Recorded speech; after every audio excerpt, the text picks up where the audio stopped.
എല്ലാവർക്കും മരം വളർത്തണം. മരത്തിനെ പറ്റിയൊരു പാട്ട് പാടിയാലോ?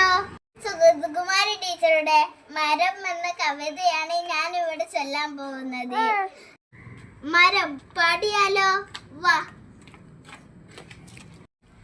കാട്ടിലെ കിളികൾക്കും മരം വേണം, നാട്ടിലെ മനുഷ്യർക്കും മരം വേണം.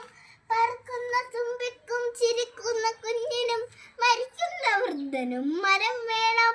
ശ്വസിക്കുവാൻ പ്രാണനായി മരം വേണം, കുടിക്കുവാൻ ജലമായി മരം വേണം, എരിയുവാൻ വിറകായി മരം വേണം, വിശപ്പിന് പഴമായി മരം വേണം, വിണ്ണിന്റെ മഴയായി മരം വേണം, കണ്ണിന്റെ കുളിറായി മരം വേണം.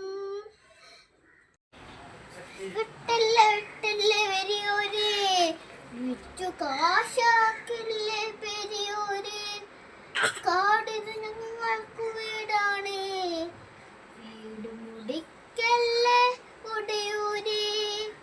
കുമാരി ടീച്ചറുടെ കവിത വിവരിച്ചു കഴിഞ്ഞു. നിങ്ങൾക്ക് ഇഷ്ടമായോ?